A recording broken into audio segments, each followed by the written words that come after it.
menurut ayat Quran dan hadis Nabi itu nanti ada bermacam-macam.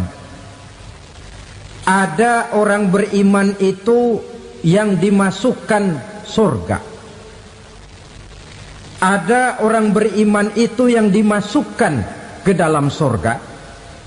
Ada orang beriman itu yang disebut penduduk surga. Kenapa lain-lain, Pak? Karena waktu di dunia amalannya juga lain-lain. Ada orang beriman yang masuk surga. Ini paling murah tiketnya. Mau masuk surga? Kata Nabi begini, ma min abdin qala la ilaha illallah thumma mata ala dhalik illa dakhalal jannah. Kalau seorang hamba sudah mengucap dua kalimat syahadat, dia yakin dengan kebenaran kalimat itu sampai matinya, orang itu akan masuk surga. Abi Dzar yang waktu itu diajak bicara heran, ya Rasul kok gampang betul? Iya, walaupun orang itu mencuri, iya, walaupun orang itu berzina, iya. Biar dia mencuri, biar dia berzina, kalau dia sudah mengucap dua kalimat syahadat, dia yakin dengan kebenaran kalimat itu sampai matinya, itu orang akan masuk surga. Jadi masuk surga cukup dua kalimat syahadat, yakin sampai mati, masuk surga. Itu perkara masuk. Tapi kalau pertanyaannya diterusin, masuknya kapan, Pak? Nah, ini lain lagi urusannya. Sebab ada yang masuknya itu langsung, ada yang mampir dulu. Di sana tempat cuma dua, kalau tidak surga, neraka. Mau ke surga tapi mampir dulu, yang mampirnya jelas di neraka. Kenapa? Dalam hadis qudsi ada riwayat, nanti itu di akhirat, setelah Allah selesai mengatur penduduk surga masuk surga, yang neraka masuk neraka, Allah berkata kepada malaikat Malik, malaikat Malik, labaik ya Allah, itu bajingan-bajingan tengik, manusia-manusia durjana yang waktu di dunia tidak mau sujud, jauh dari ulama, gemar melakukan yang munkarat dan maksiat, hidup di tengah masyarakat selalu jadi bibit keonaran, kufur, sudah masuk neraka semua. Sudah ya Allah. Nah, kalau sudah, coba sekarang kamu masuk, Malik. Saya, iya, masuk neraka. Mau apa ya Allah? Kata Allah, akhriju minan nar man kana fi qalbihi misqala habbatin min khardalin min iman. Kau masuk neraka, cari di dalam neraka orang-orang yang ada imannya walaupun kecil sebesar biji zarah, angkat mereka keluar. Masuk malaikat Malik ke neraka, cari orang yang ada imannya, korek-korek. Ya repot, udah pada gosong. Yang ada imannya diangkat ke atas, yang ada imannya diangkat ke atas, lalu dimandikan di Nahrul Hayat, namanya sungai kehidupan di akhirat nanti. Cakep lagi rupanya, bersih lagi wajahnya, apel di hadapan Allah. Kata Allah, bagaimana mas? Kapok nggak sampean? Kapok ya Allah. Nah, kalau kapok, idhab fadkhulil jannah, pergi masuk surga sana. Berangkat mereka ke surga, ketemu sama teman-temannya yang udah sampai lebih dulu, yang nggak pakai mampir lagi. Terjadi dialog. Kata teman-temannya yang udah pada nyampe duluan, mas, iya, emang baru sampai? Saya baru sampai. Memang mampir di mana dulu mas? Kita sudah lama sampai di surga. Saudara buka surah Al-Muddatsir ayat 34-35. Ma salakakum fis saqar? Kenapa kamu mampir di neraka Saqar? Qalu lam nakum minal musallin. Mereka menjawab, kami mampir di neraka Saqar mas, gara-gara dulunya kami waktu di dunia ndak pernah sholat. Ndak pernah sholat? Ndak pernah. Kan rumahnya dekat masjid, cuma dekat doang mas. Sholat mah enggak saya. Enggak pernah ngasih makan fakir miskin, enggak pernah hadir di majelis taklim, pendeknya enggak pernah melakukan kebajikan, maka saya pun mampir di neraka sakor. Untung betul saya punya iman mas sedikit. Waktu hidup di dunia dulu saya pernah mengucap 2 kalimat syahadat, sekali-kalinya waktu mau kawin. Masya Allah. Untung saja kawin, kalau nggak kawin polos.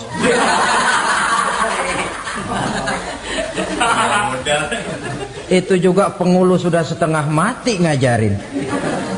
Asyhadu alla, asyaduaan, asyaduaan.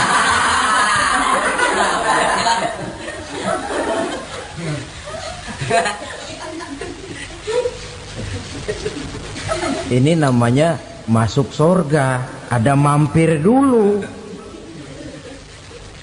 Ada pula orang mukmin itu yang dimasukkan surga. Namanya dimasukkan kan terima beres.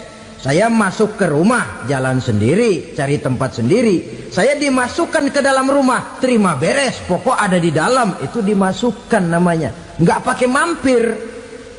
Tapi tentu tiketnya lebih mahal ketimbang yang pertama tadi. Apa kata Allah?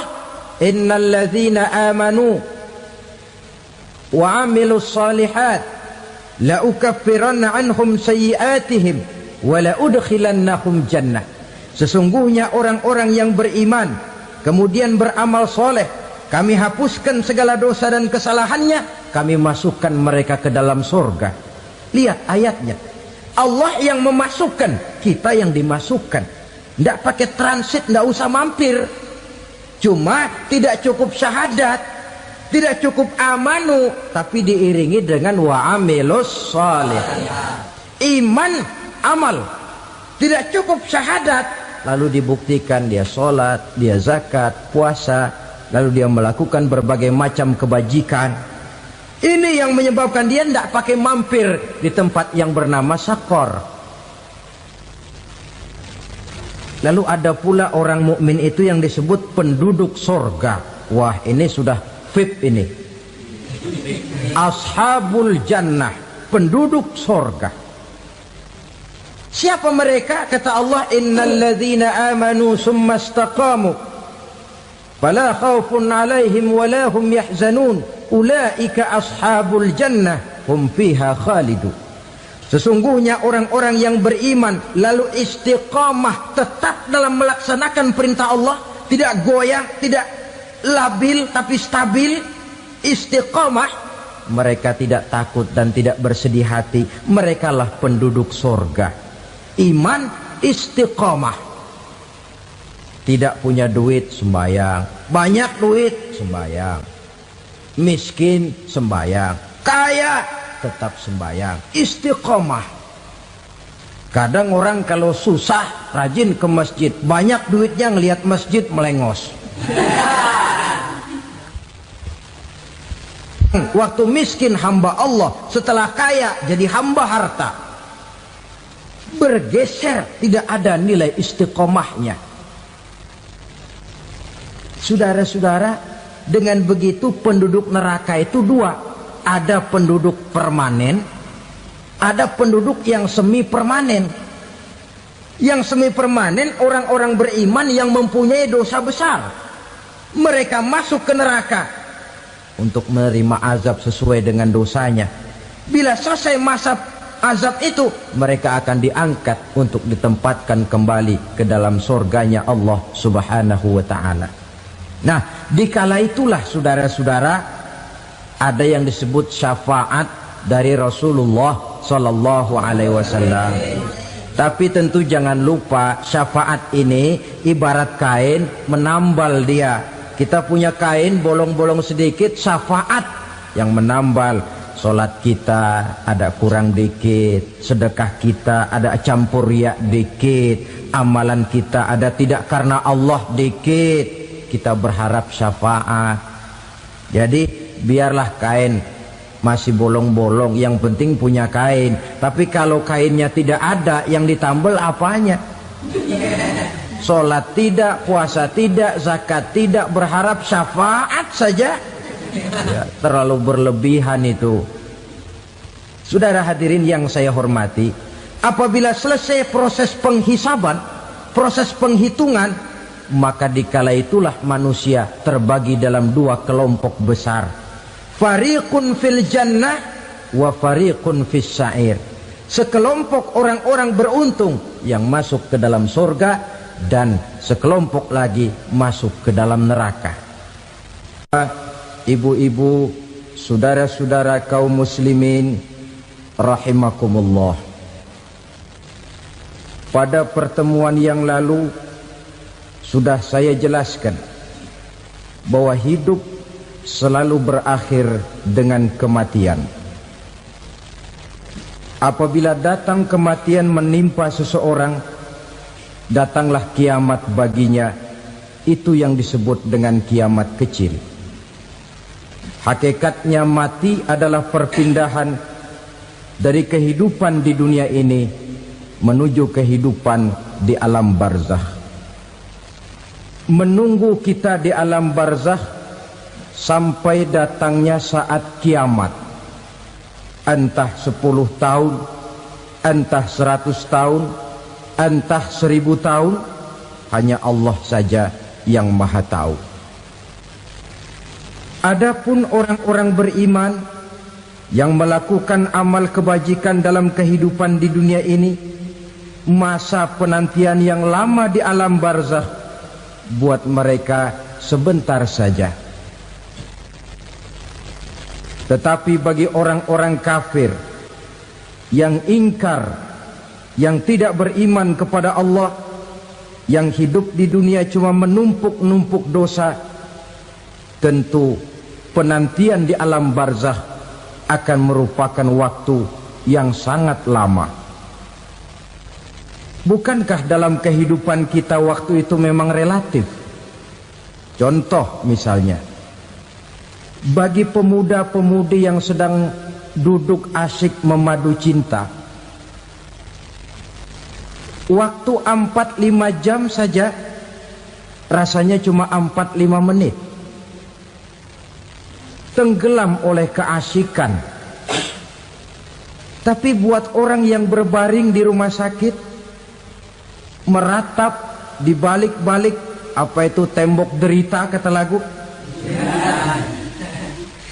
di balik dinding-dinding penjara, sehari bagai seminggu, seminggu rasa sebulan, sebulan boleh jadi rasa setahun. Penantian yang sangat lama. Kapan kiamat itu akan datang? Ini rahasia Allah. Jangankan kita yang orang awam, baginda Nabi sendiri tidak diberitahu oleh Allah kapan kiamat itu akan terjadi. Tetapi sungguh pun demikian, banyak hadis-hadis yang menjelaskan ciri atau tanda-tanda datangnya kiamat.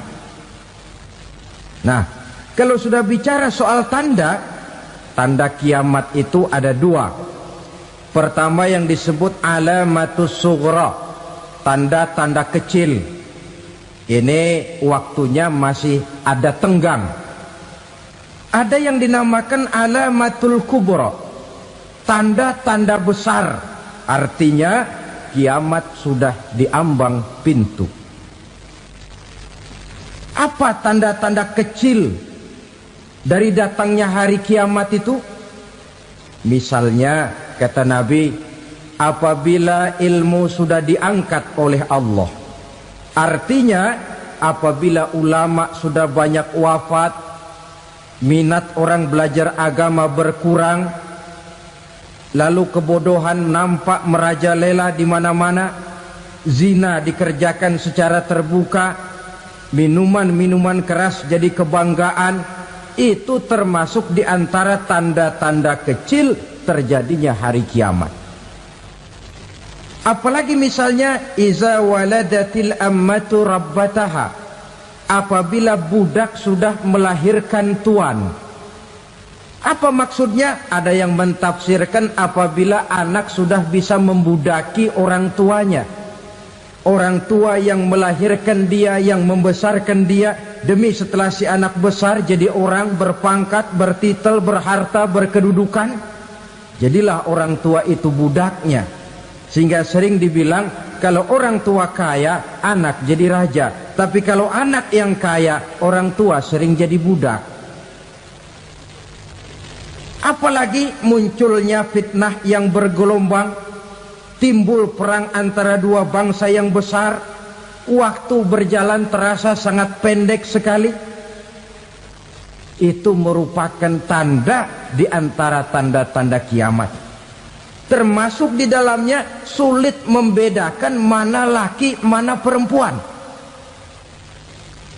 Kan kalau tanda-tanda kayak begini sekarang sudah banyak kita lihat kan? Ulama banyak wafat, penggantinya sulit.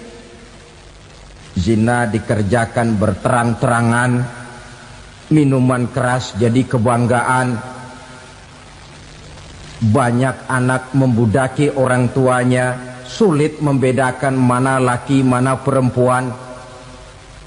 Kadang-kadang dari belakang kita lihat perempuan bener, begitu kita colek nengok jenggotan.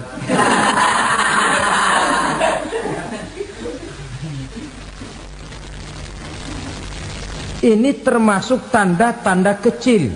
Masih ada tenggang sampai akan terjadinya kiamat itu. Nah, yang dimaksud dengan tanda-tanda besar, ini tanda besar artinya kiamat sudah diambang pintu. Pertama, matahari terbit dari sebelah barat.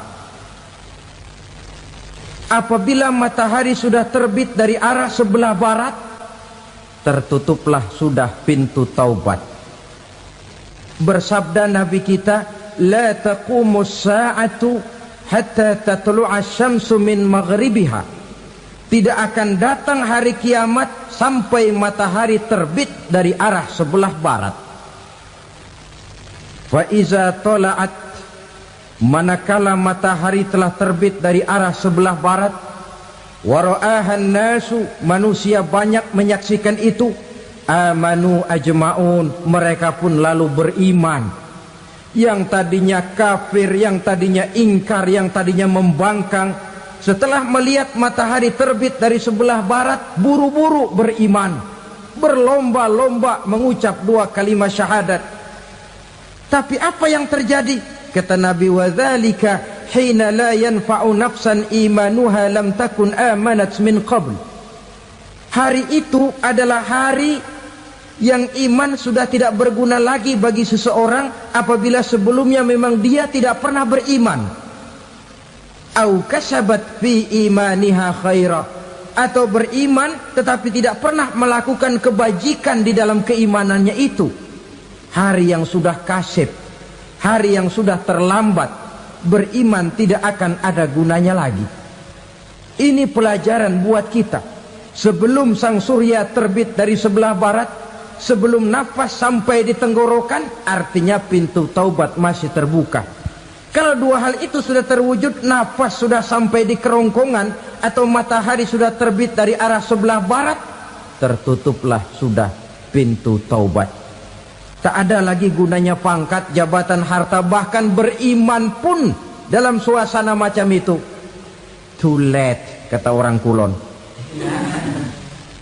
Sudah terlambat. Matahari terbit dari arah sebelah barat. Itu tanda besar, artinya kiamat sudah diambang pintu. Lalu apalagi tanda besar? Munculnya Dajjal. Dajjal artinya pendusta-pendusta yang menyesatkan manusia. Ada dua macam Dajjal, saudara. Ada Dajjal kecil. Ini Dajjal kelas teri. Kalau ini sejak zaman Rasulullah sudah ada itu. Tiap zaman ada. Di zaman Rasulullah misalnya ada yang bernama Aswad al-Unsi dari Yaman. Ada yang namanya Musailamah Al-Kazzab dari Yamamah. Ada yang namanya Ibnu Sayyad dari Madinah. Ini dajjal-dajjal di zaman Rasul. Musailamatul Kazzab memproklamirkan diri jadi nabi dia. Di zaman Rasul masih hidup. Ini dajjal zaman Nabi. Di zaman sahabat muncul dajjal-dajjal. Di zaman kita sekarang ini dajjal-dajjal pun gentayangan. Dajjal-dajjal kelas teri. Kerjanya mendustakan manusia, menyesatkan manusia, memalingkan manusia dari jalan yang benar dan diridhoi oleh Allah Subhanahu wa taala. Adapun yang merupakan tanda besar dari datangnya kiamat, dajjal-dajjal kelas kakap. Pembohong-pembohong besar yang menyesatkan masyarakat manusia berpaling dari jalan Allah mengikuti jalan mereka. Apa sih ciri dajjal itu? Kata Nabi dalam hadis Bukhari Muslim, "Inna dajjala", sesungguhnya yang namanya dajjal itu yakhruju, satu saat akan muncul mendekati hari kiamat. Wa inna ma'ahu ma'an, si dajjal ini membawa air. Wa naran, dan juga membawa api. Dua simbol. Di tangan yang satu dia bawa air, di tangan yang satu dia bawa api. Wa ammal ladzi yarahu an-nasu ma'an fanarun, adapun yang orang banyak lihat air, hakikatnya adalah api. Yang dilihat api, hakikatnya adalah air. Oleh sebab itu, kalau api yang ditawarkan, ambillah air. Kalau air yang ditawarkan, pilihlah api. Maksudnya apa ini? Ini bahasa simbol, saudara-saudara. Dajjal bicaranya seolah-olah untuk kepentingan manusia. Menawarkan surga. Surga yang dia tawarkan hakikatnya neraka. Hai manusia, kalau kau mau bahagia, jangan dekat-dekat dengan agama.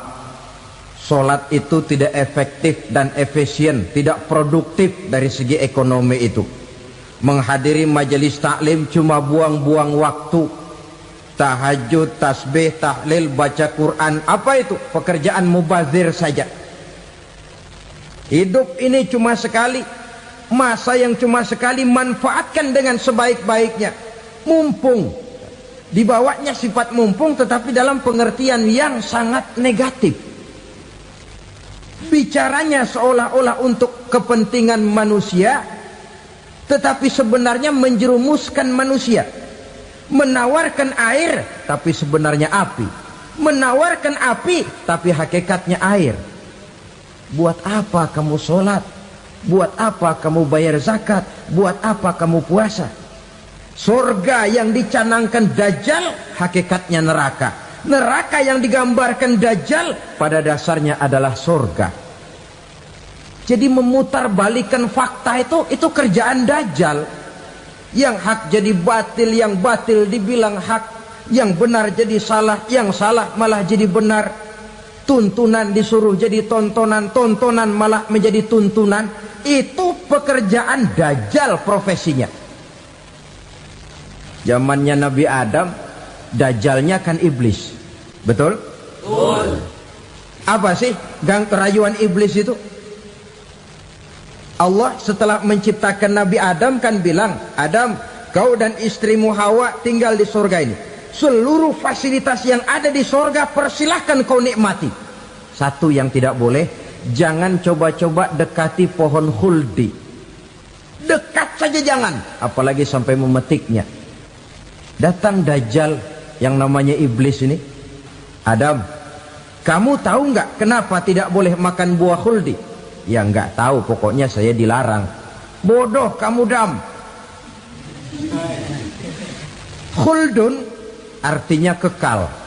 Kalau kamu makan itu buah, kau akan kekal di surga buat selamanya. Allah tidak kepengen, maka dilarang kamu makan buah khuldi. Kalau kau ingin kekal di surga Adam, makan saja. Saya bicara begini ini untuk kepentingan kamu Adam. Ini kan ciri-ciri Dajjal. Bicaranya sih seolah-olah untuk kepentingan Nabi Adam, hakikat sebenarnya menjerumuskan Nabi Adam supaya ingkar dan melanggar larangan dari Allah Subhanahu wa ta'ala. Jadi setelah muncul Dajjal, timbul kekacauan-kekacauan di masyarakat. Banyak yang terpengaruh, terpedaya dan terpesona, termasuk mereka yang memproklamirkan diri jadi nabi, mereka yang memproklamirkan diri jadi rasul di zaman sesudah Rasulullah wafat. Itu adalah Dajjal. Maka saya ingatkan, kalau di zaman kita sekarang ini ada orang ngaku jadi nabi, ada orang ngaku jadi rasul, biar bahasa Arabnya kental, Quran hafal, hadis ribuan hadis hafal, biar pakai serban sampai menyengser ke tanah, bahasa Arabnya fasih, tapi dia mengaku jadi nabi, jadi rasul, kita umat Islam wajib tidak percaya, wajib untuk tidak percaya. Itulah Dajjal zaman kita sekarang ini. Tidak mustahil mereka datang mempengaruhi orang awam supaya berpaling dari Rasulullah, mengikuti mereka. Nah, di akhir zaman nanti, mendekati hari kiamat, Dajjal ini muncul. Dajjal kelas kakap, menyesatkan masyarakat manusia untuk berpaling dari Islam, mengikuti seruan mereka. Apalagi di antara datangnya kiamat itu, tanda yang besar itu, turunnya Nabiullah Isa Al-Masih, putra Maryam. Menurut berbagai hadis yang sahih, Nabi Isa Al-Masih nanti akan turun lagi, tidak membawa risalah yang baru, tapi meluruskan risalah Islam ini yang telah banyak ditinggalkan oleh masyarakat. Bahkan ada hadis menjelaskan beliau akan membunuh Nabi, mematahkan kayu-kayu salib, lalu melaksanakan haji dan umrah mengikuti syariat Nabi Muhammad, bukan membawa agama baru. Menjadi semacam mujaddid, reformer, menyelamatkan manusia dari bisikan Dajjal. Bahkan ada riwayat yang menjelaskan bahwa Nabi Isa berhasil mengalahkan Dajjal, mengembalikan masyarakat manusia kembali kepada ajaran Islam yang datang dari Allah, dibawa oleh Rasulullah Sallallahu Alaihi Wasallam. Dengan kata lain, turunnya Nabi Isa bukan sebagai Nabi dan Rasul baru, tetapi mengikuti syariat Nabi kita Muhammad Sallallahu Alaihi Wasallam. Saudara hadirin, ibu-ibu hadirat yang saya hormati, kemudian apalagi di antara tanda-tanda besar akan datangnya kiamat itu? Keluarnya asap atau awan. Kata Nabi, inna min asyrati sa'ah dukhanan yamla'u ma bainal masyriqi wal maghrib. Di antara tanda-tanda kiamat, munculnya awan antara langit dan bumi. Ini pun diperkuat dalam surah Ad-Dukhan ayat 10. Fartaqib yauma ta'tis sama' bidukhanin mubin fayughshan nas hadza azabun alim. Bagi orang-orang yang beriman, mereka biasa-biasa saja. Tapi bagi orang kufur, datangnya asap dan awan ini merupakan azab yang kelewat pedih. Barangkali sedikit mendekati gambaran tentang azab yang pedih ini, saya ingatkan alam pikiran kita kepada peristiwa yang belum lama terjadi.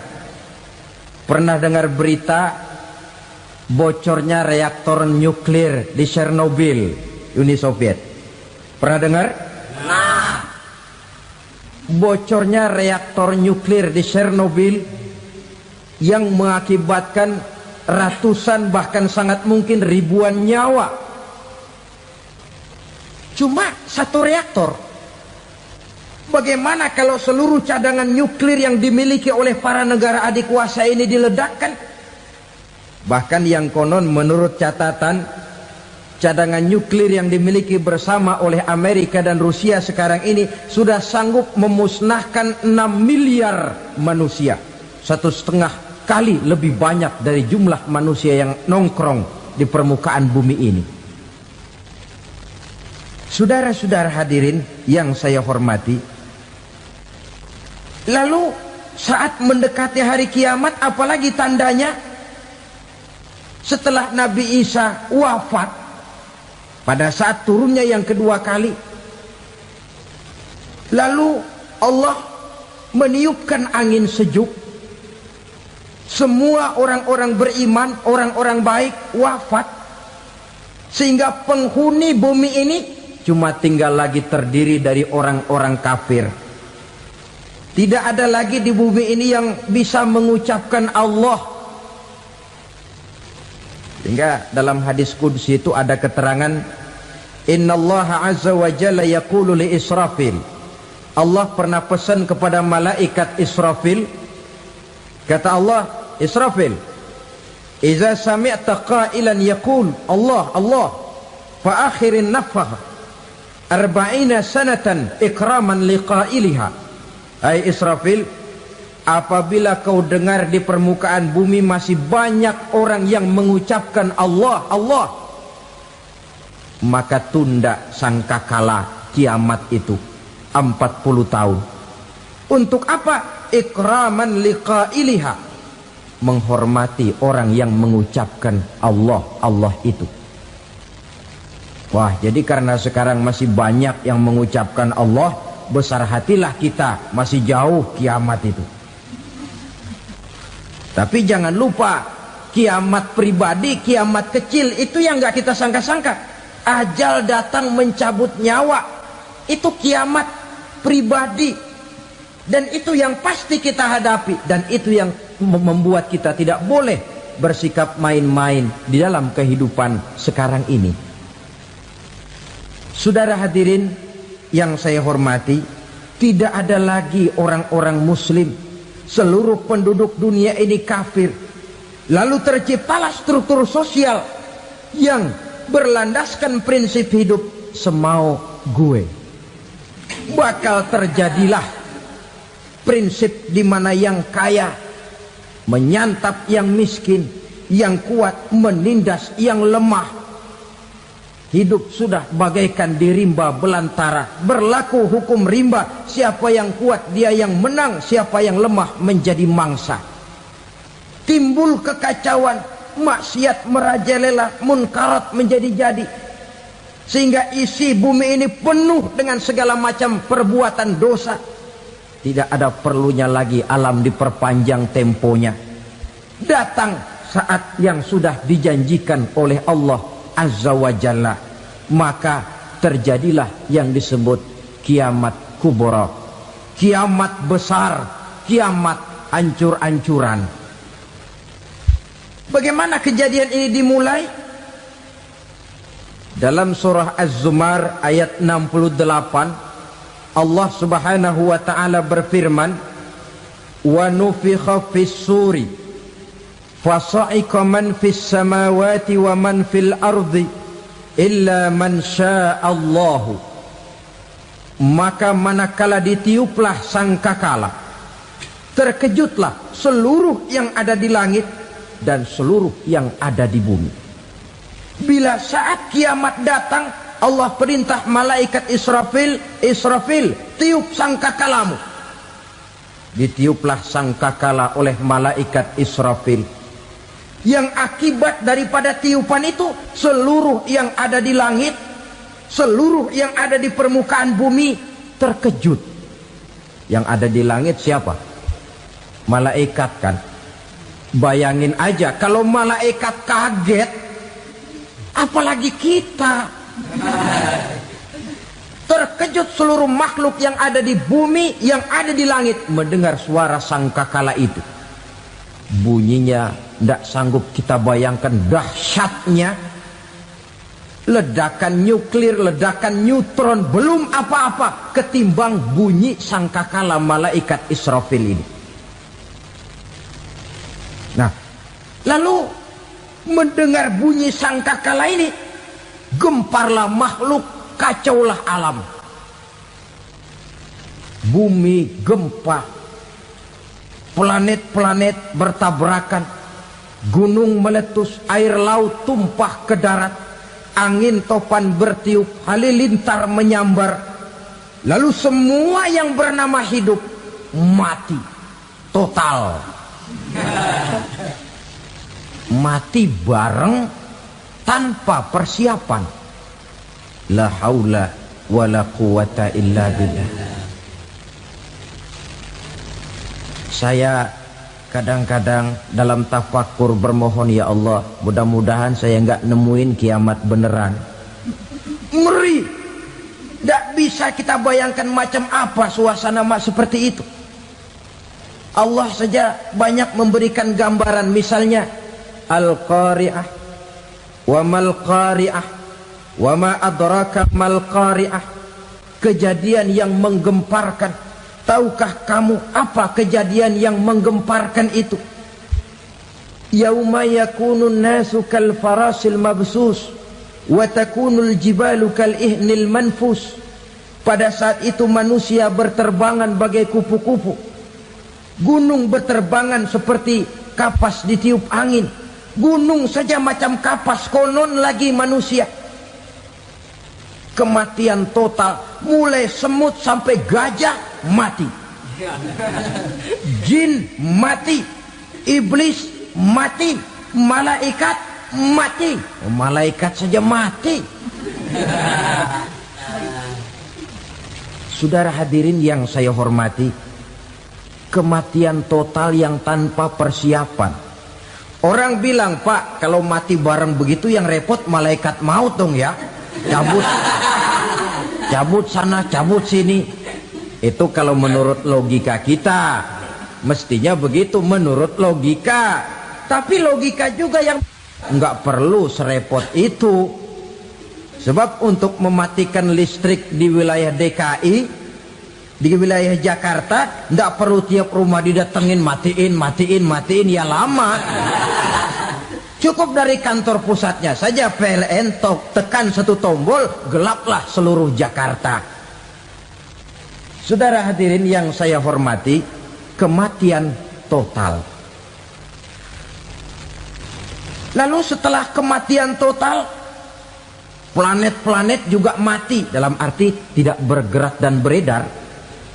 Angin mati, dalam arti tidak bertiup. Air mati, dalam arti tidak ada riak gelombang. Pokoknya semua mati.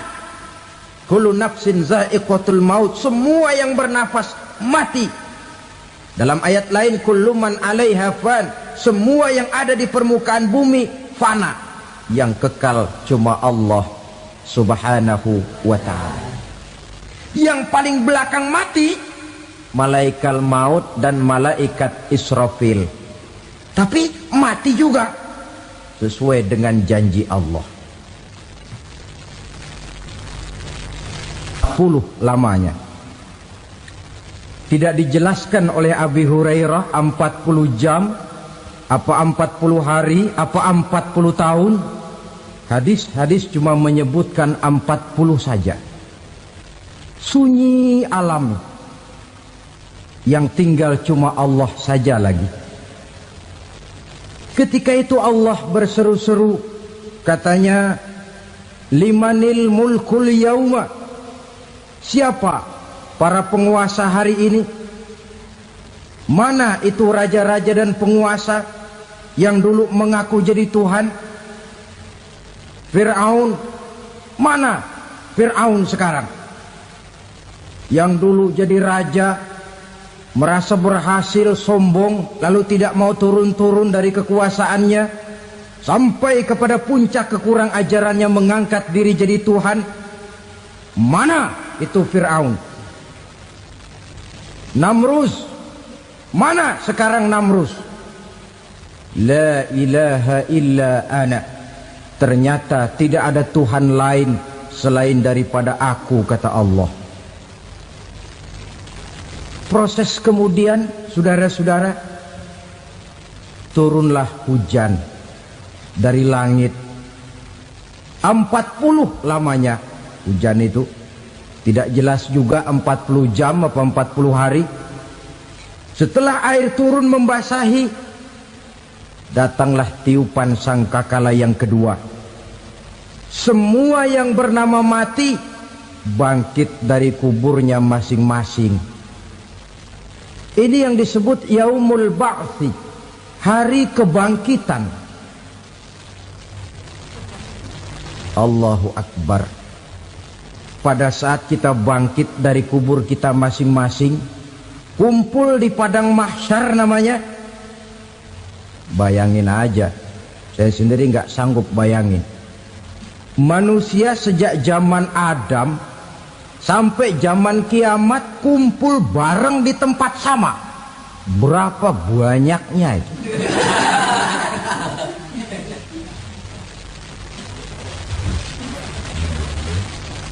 Dan yang luar biasa menurut satu riwayat, pada saat bangkit itu, Masya Allah, roman muka kita berubah, disesuaikan dengan amalan kita waktu di dunia ini.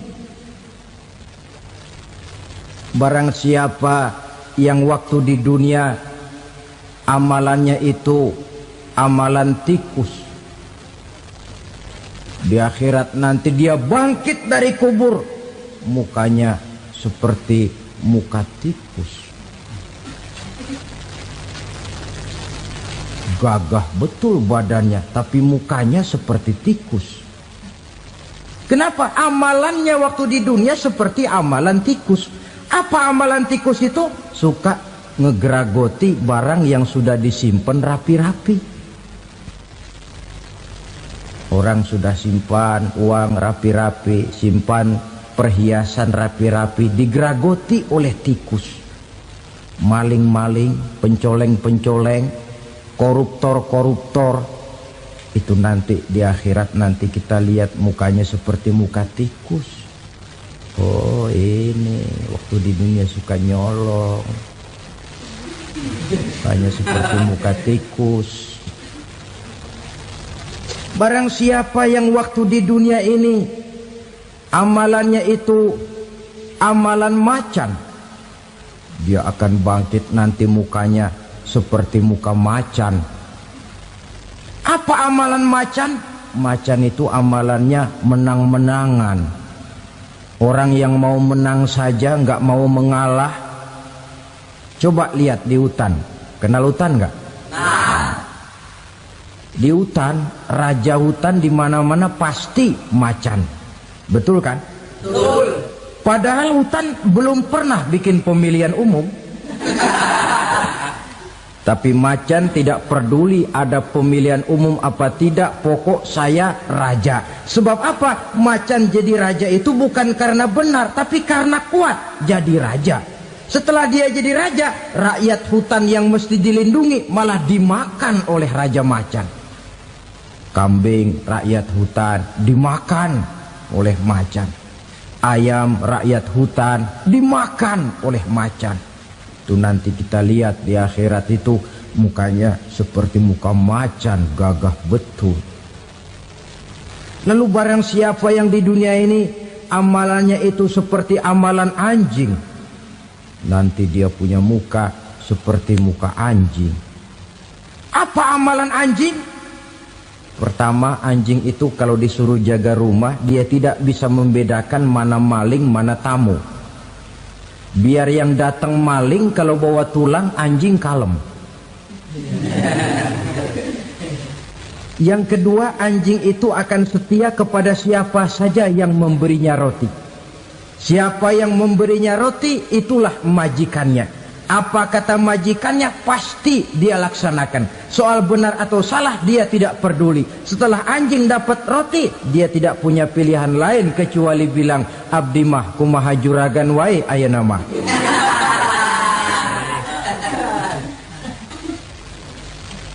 Saudara hadirin yang saya hormati, berkumpul di padang mahsyar, tiap orang sibuk dengan persoalannya masing-masing. Matahari waktu itu didekatkan oleh Allah, panas luar biasa. Ada yang saking panasnya itu mencucurkan peluh keringat sampai sebatas mata kakinya.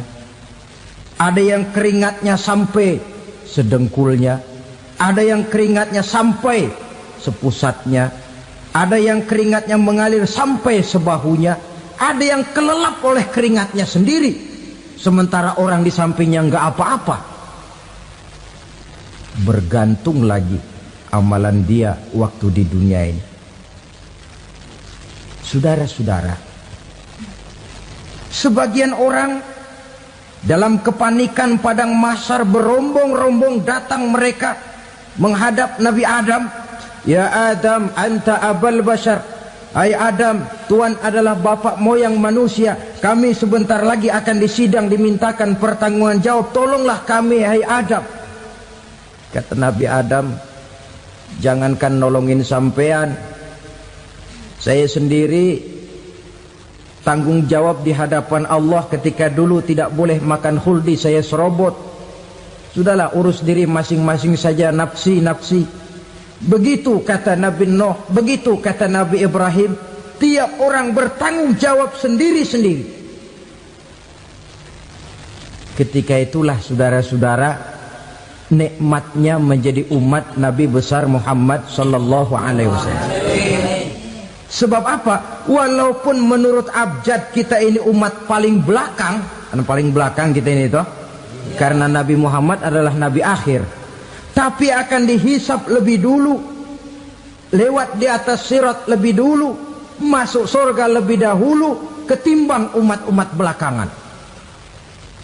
Ketika Rasul mendekati ajal, beliau tanyakan itu kepada malaikat Jibril. Malaikat Jibril berkata, Muhammad jangan khawatir, Allah sudah berjanji, inni haramtul jannata ala sairil anbiya hatta tadkhulaha anta wa haramtuha ala sairil umami hatta tadkhulaha ummatuka. Surga aku haramkan buat seluruh nabi kecuali kalau engkau Muhammad sudah masuk ke dalamnya, dan surga aku haramkan buat seluruh umat kecuali kalau umatmu Muhammad sudah masuk ke dalamnya. Logikanya, walaupun menurut abjad kita umat paling belakang, bakal dihisap paling dulu, lewat di atas sirat paling dulu, masuk surga paling dulu, kalau mampir ke neraka juga paling dulu. Ya resiko. Jangan mau enaknya aja paling dulu. Saudara hadirin yang saya hormati,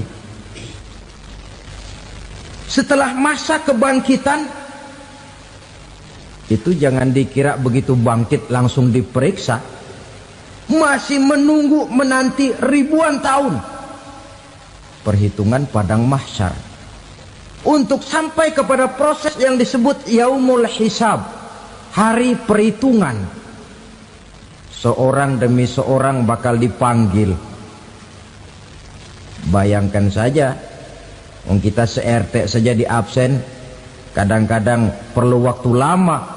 Ini manusia sejak zaman Nabi Adam sampai datang hari kiamat, satu demi satu disidang di hadapan Qadhi Rabbul Jalil. Status sosial copot sudah waktu itu. Yang pernah jadi hartawan di situ tidak lagi kelihatan kehartawanannya. Yang pernah jadi jenderal tidak lagi dipanggil jenderalnya. Yang ustadz tidak lagi dipanggil al-mukarramnya. Seluruh status sosial selesai. Dipanggillah kita seorang demi seorang menghadap Qadhi Rabbul Jalil. Bagaimana proses penghisaban itu? Pertama, proses tanya jawab. Di antaranya ada hadis menyatakan, lan tazula qadama 'abdin yaumal qiyamah hatta yus'ala an arba'i khisalin. Besok di hari kiamat tidak akan bergeser telapak kaki seorang hamba sampai dia ditanya lebih dulu tentang 4 persoalan. Tentang ilmunya. Kemana ilmu itu diamalkan? Tentang umurnya. Di mana umur itu dihabiskan? Tentang masa mudanya. Kemana masa muda itu dipakai? tentang hartanya, dari mana harta itu didapat dan kemana harta itu dibelanjakan. Ini termasuk proses tanya jawab. Jadi kalau istilah pengadilan dunia, nama Fulan bin Fulan. Kamu waktu di dunia diberikan umur panjang untuk apa? Pernah mengalami masa muda, kemana kau habiskan masa remajamu? Kau diamanahkan ilmu, dengan apa ilmumu kau amalkan? Kau diberikan harta, dari mana harta kau dapat, kemana kau belanjakan? Tak seorang pun yang bisa mungkir. Sebab apa? Dikala itu yang menjadi saksi bukan orang. Yang menjadi saksi adalah seluruh anggota badan kita. Tangan bicara, kaki jadi saksi terhadap seluruh amalan yang pernah kita kerjakan pada saat kehidupan di alam dunia ini. Selesai proses tanya jawab, lalu diperlihatkan buku catatan kita waktu hidup di dunia ini. Jangan lupa Allah itu menyiapkan 2 superkomputer kepada kita. Sebelah ditempelin sebelah kanan, yang sebelah tempelin di sebelah kiri. Komputer itu namanya Raqib dan Atid. 2 malaikat yang apabila baik kita lakukan, refleks saja akan menulis kebajikan kita. Jahat kita kerjakan akan tertulis. Catatan itu nanti diperlihatkan kepada kita. Waduh, alangkah malunya pada saat diperlihatkan catatan kita, buku rapot kita merah melulu. Barangkali diperiksa sambil diomelin, brengsek lo. Buku merah melulu begini bagaimana waktu hidup di dunia? Tidak cukup diperlihatkan buku catatan kehidupan, rekaman kehidupan. Rekaman kehidupan kita secara utuh sejak terlahir sampai ajal datang merenggut nyawa. Barangkali mirip dengan video sekarang ini, di mana terekam dengan baik seluruh kegiatan kita, sejak yang sekecil-kecilnya sampai kepada yang sebesar-besarnya. Untuk kemudian kita pun menerima balasan. In khairan fa khairun wa in syarran fa syarrun. Kalau baik ya baik balasannya, kalau jahat ya jahat juga balasannya. Catatan-catatan kita diberikan. Kalau banyak kebajikannya diberikan di tangan kanan dengan cara yang halus. Kalau banyak kejahatannya diberikan dari sebelah kiri atau dilempar dari belakang. Itulah sebabnya sejak di dunia ini kita sudah mohon kepada Allah. Ketika berwudu membasuh tangan kanan, apa kita bilang? Allahumma a'tini kitabi biyamini wa hasibni hisaban yasira. Ya Allah, berikan saya kitab di tangan kanan, dan kalau saya memang perlu dihisap, hisaplah saya yang seringan-ringannya. Tangan kiri berlindung kita kepada Allah, jangan sampai diberikan kitab di tangan kiri atau dari arah sebelah belakang. Wa a'udzubika an tu'tiya kitabi bishimali aw min wara'i zuhri, dari arah sebelah belakang. Na'udzubillah min dzalik. Setelah selesai lewat proses penghisaban, lewat mizan, timbangan, maka yang sudah selesai dihisab itu bergeraklah menuju sirat, jembatan yang terbentang menuju surga melalui neraka. Saudara-saudara, panjangnya perjalanan sirat itu memakan waktu ratusan tahun. Tetapi orang yang lewat di atas sirat pun macam-macam, bergantung amalannya ketika di dunia ini. Ada yang lewat di atas sirat itu kal barkil khatib, seperti kilat yang menyambar, lep, sudah sampai dia di surga. Cepat bukan main. Ada yang lewat di atas sirat itu seperti orang lari-lari. Ada yang lewat di atas sirat itu seperti orang jalan biasa. Ada yang sambil merangkak, ada yang sambil ngesor, ada yang sambil gelayutan, ada yang selamat sampai ke ujung ke surga, ada yang tergelincir jatuh masuk ke dalam neraka, bergantung amalannya dalam kehidupan di dunia sekarang ini. Tiap kita akan melewati yang namanya sirat ini. Saudara-saudara kaum muslimin yang saya hormati, dengan demikian mereka yang selamat melalui sirat sampai ke terminal akhir surga, mereka yang ketika dihisab ternyata banyak kejahatannya daripada kebaikannya, mereka singgah di dalam neraka. Nah, adapun orang-orang yang beriman menurut ayat Quran dan hadis Nabi itu nanti ada bermacam-macam. Ada orang beriman itu yang dimasukkan surga. Ada orang beriman itu yang dimasukkan ke dalam surga. Ada orang beriman itu yang disebut penduduk surga. Kenapa lain-lain, Pak? Karena waktu di dunia amalannya juga lain-lain. Ada orang beriman yang masuk surga. Ini paling murah tiketnya. Mau masuk surga?